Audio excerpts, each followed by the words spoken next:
I can give you 1,000. The cast are insane. The action is fierce. It's got Michelle Yeoh, who is, I mean, you already know that, but she's just incredible. It's set 1,000 years before The Witcher. It explores part of the lore of The Witcher that hasn't been explored before. There are monsters like we've never seen before. It has the first kiss between two men in the show. The costumes are divine. The makeup, the hair. Bon appetit. There's a deaf sign language using character. It's a show that's made with so much love, and that's really fun.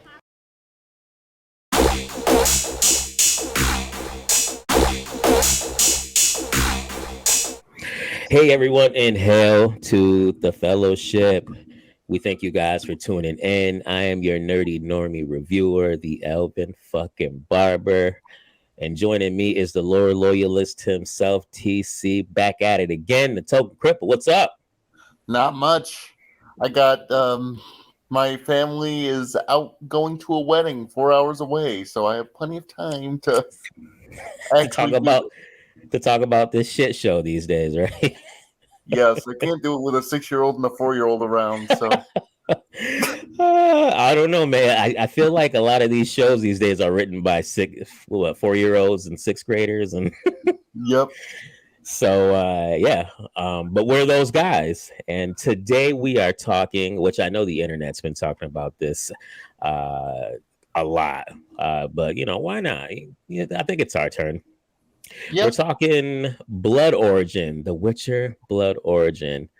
And I put up an article here on Bounding, and I'll put the article link in the description box below. So we won't go into it entirely, but we'll give you guys the gist of what's going on. Netflix promotes The Witcher Blood Origin by virtual signaling. Let's see here.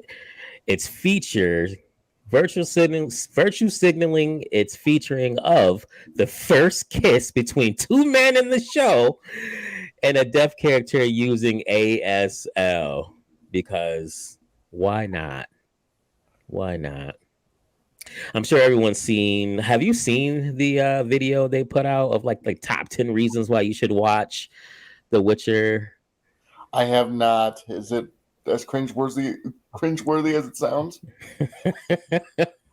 Let me load this up for you. Let me load this bad boy up. By the way, this got an average score of 37% on Rotten Tomatoes. I looked today for the audience score. Out of like 4,700 votes, it got a 12% for the audience score. Is it because Netflix didn't pay enough? Yeah, that could be. The cast gives 10 reasons why you should watch The Witcher Blood Origin. So let's get these reasons. Actually, I might put them in the intro of this video. I don't know. We'll see, but I'll play this for now. I can give you 1,000. The cast are insane. The action is fierce. It's got Michelle Yeoh, who is, I mean, you already know that, but she's just incredible. It's set 1,000 years before The Witcher. It explores part of the lore of The Witcher that hasn't been explored before. There are monsters like we've never seen before. It has the first kiss between two men in the show. The costumes are divine. The makeup, the hair. Bon appetit. There's a deaf sign language using character. It's a show that's made with so much love, and that's really fun. Is that it? That's it. Literally nothing they said was substantive. Nothing about the story at all. Nothing. They vaguely were like, "Oh, it's got parts of the lore that were never explored before." I'm going to go ahead and guess that this isn't faithful to the canonical lore, is it? I'm going to go ahead and say no. I'm going to go in and say it's a part of the lore that hasn't been explored because it's not even a part of the lore. It's not even it's badly written fan fiction at that. Yes. Oh my god, the first two men to kiss in the show, Joe. Who cares? That doesn't affect the story. At least Game of Thrones, they had a few gay characters, and they actually mattered. And you know what? They actually had the fact that they were gay mattered too. Yep. Yep. Like that. If you're gonna do that, at least make it matter for the purposes of the show. Oh man. So that being said, we've watched episode number 1. We've seen Yes, it. we have. Can you? So, what were your thoughts? I want to get how you felt about episode 9 because I know you're not too familiar with the lore and things like that. I'm I only know next somewhat to nothing. familiar of it myself. Okay, I'm somewhat familiar with it. Not as much as like an average fan. I would say I'm a normie in this regard, right? Yeah, But same here. okay, so how did you? So coming in, not knowing anything at all, normie, The Witcher Blood Origin. How did you feel about episode number 1 here? I felt like they're opening with like 10 F-bombs right in a row without any context for it, besides just a random battle, was just their way of being like, we're edgy. Like, Yeah. we're edgy. What's Yeah. our show? We're edgy. And like, I'm not a prude. Like, I'm not against profanity, but I have no context for this as somebody who doesn't know what's going on in The Witcher. So as far as I'm concerned, it's like, okay. And then the god divine character just kind of stops time, except for the one guy, and tells him to tell a story. What purpose? I'm kind of curious, like in the wider universe, because from what I understand, this guy is from like canonical, like the time that The Witcher is set. The guy that's being told to tell this story, right? Right. And then right. this whole story itself is a flashback by the deity, divine entity, whatever. And I'm only 1,200 saying years that, before. Yeah. Yeah. What difference does knowing this story make in the present day Witcher? Because I can't see how it would matter. Granted, I only watched the first episode, but I don't think it does matter. No. I don't. It doesn't affect like the modern day Witcher at all. Like, I think they just wanted. I think this particular mini series that they created was something that they wanted to do from the start. I like we spoke before about. Well, I was telling you that this is the show they would have made if Henry Cavill wasn't in the original Witcher series. Like this is what they wanted to make. This is the intersectional shit that they wanted to put in front of us. So back to what you said, I don't think it matters at all in what regard it holds to present day stuff. And plus, the guy was like, so you're saying that the original Witcher was the badass female elf? And then she goes, yes. Or the entity that shapeshifts goes, yes. And he goes, that's going to piss Gareth? Is that his name? Geralt. Yeah, that's going to piss Geralt off. Why would it? Like, you know more about the character than I do. So, would that piss him off, or is that a meta commentary about Henry Cavill? I believe that's a meta commentary about Henry Cavill. I think that was put in there by the writers as like a dig at him. Of course, somebody who cares about the source material is getting digged at. Of course he is. Yep. You know the name of the game. And the fight scenes didn't seem too impressive. The first battle scene looked kind of epic, I guess, but I have no context for it. And given that this story takes place 1,000 years before that fight, it's not going to matter. So,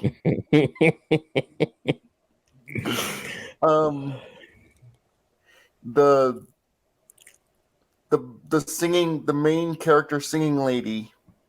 Oh yeah, she's a very bad singer. POC elf, yeah. Mind you, I'm tone deaf myself, but even I was like nails on a chalkboard. And wasn't impressed, huh? no, you couldn't have either have the person who's supposed to who's singing supposed to be their job. Either have them good at singing, or dub it over with somebody good at singing, or show have people treat somebody who's shit at their job like they're shit at their job. Yeah, it's not hard. Like, this is not hard. More. I believe that's the same actress. Is it not from the same actress who plays the doctor in New Amsterdam? Is that her? I think it is. Oh, you know what? I don't know. You're probably right. Seemed like it might be her. I'm not 100% sure. I might be wrong. The action was pretty underwhelming. I don't really care about the characters, and I don't know what the Dog Clan, the Raven Clan. I don't know about them enough to be like, oh my god, they lost their clans. Again, total normie. None of the characters really impressed me, and I had a little bit of a hard time with the time and place scale of the show. I don't know how big their continent is. They don't have. I have no idea how long this episode, in timeline wise, was supposed to be, because they're hunting down Hound Person and what was the character's name? The main character lady, Garth or something. The Lark. We'll call her the Lark. Oh, the Lark. That was it. Yeah. The guards in the town immediately were after both of them. And I'm like, how do they even know about this yet? Dissemination of information, one of the reasons that not the Stone Age, but the Dark Age lasted as long as it did, was it was really hard to communicate over long distances effectively. Right. And as far as I know, there's no instant knowledge. There's no fast communication in this universe, correct? It's just normal. It's Middle Ages, essentially, right? Yeah, essentially. So I'm just like, how has word of the Dog Clan guy and the Lark, how is that spread? Second of all, Empress Lady is supposed to be, I thought, in love with Dog Clan guy. So I just feel it's kind of strange that immediately they're after trying to kill him. It makes it's a little weird to me. Right. And I don't understand why it's weird. I don't understand how killing the three factions was a better choice in terms of long-term peace than just going through with the marriage arrangement. I know it sucks, but it was the Middle Ages, and that was how the royal families worked. So I don't know how killing them all and then having a puppet leader installed is supposed to be meaningful. I don't know. It's weird. The whole it was underwhelming. Yeah.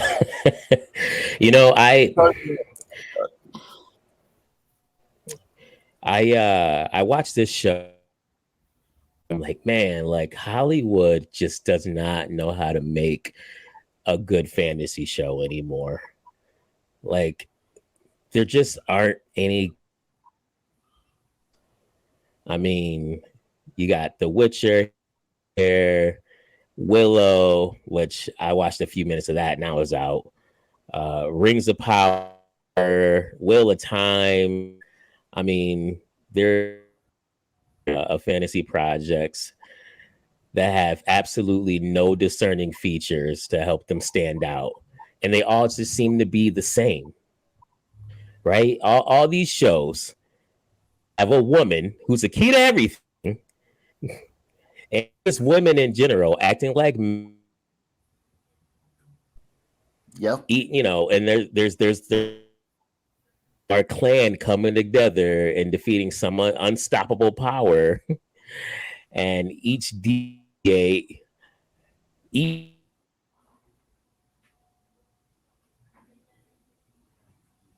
Barber, makes it. I lost you for a Okay. minute there.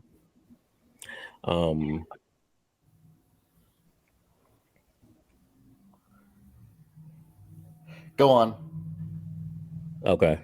So because there are no discernible features and everything's the same, all these shows, to use your words, and forgettable and a mess. This show was quite apparent. Like this, it was quite apparent in this show that these things place. It was just underwhelming. Over the voiceover narration, the fight scenes weren't great. The intro when they introduced the characters and in the beginning felt a little Power Ranger-ish to me. like I don't know. It just felt everything just felt clunky, and I just the show it's not good. I know we only saw episode 1, and I'm one and done, but I can already this show is just garbage. Like it is not good. Also, could I just ask, why does Wizard Dude need a puppet leader and whoever else the other person was? Why can't Wizard Dude literally just solo all the armies with Laser Dragon? Yeah. Like why? Yeah, I didn't understand that either. They won't follow me because I'm lowborn, but you have a dragon or whatever that is supposed to be that can vaporize people with lasers. Yeah. Nobody's gonna say anything against you. Or if they What did you think of the creatures, like the actual CGI of it? Like I didn't think it was really that great. Honestly, I couldn't even tell what it was supposed to be. Yeah. I just assumed either dragon or non-distinct eldritch monstrosity. I couldn't tell what it was supposed to be, and I can't tell if that was intentional or not, or if it just looked bad. I know some of the monsters that they use series. They're kind of like imaginative and elaborate, but I don't know. I just feel like these monsters in this show just didn't really seem like you really just couldn't tell what the fuck they were. I don't know. Everything just looked cheap. I mean, and like I said, I have no idea why Wizard Guy even needs Puppet Empress or that other advisor dude. He could literally just solo pretty much anybody. Especially since it seemed like you couldn't exactly... Like, even the one king dude, the one that wanted the peace treaty through the more realistic means, he knew it was coming, and he couldn't even vaguely step out of the way. Which means he didn't exactly dodge it. Or it should mean that. So, I don't know. I feel like Wizard Dude should just be able to solo this, and he should just take over. Why he needs extra chaos magic from the non-distinct blue light, I have no clue. I don't know. Maybe just power hungry, maybe. Maybe. Because the writers, I don't know. Who knows? But episode.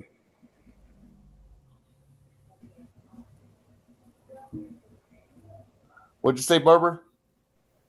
What are you rating this episode 0 to 10? I would say a 2 or a 3. Nothing. Yeah. nothing to write home about. It was boring and confusing. And maybe it would be better if I watched The Witcher. Maybe that would just make it infinitely worse. I have no idea. Yeah, definitely boring. I would end up giving it probably. I would give it a 1. Netflix should be embarrassed about this, about what they just put out there. So, but yeah, do you have any last words? Have a good one, everybody.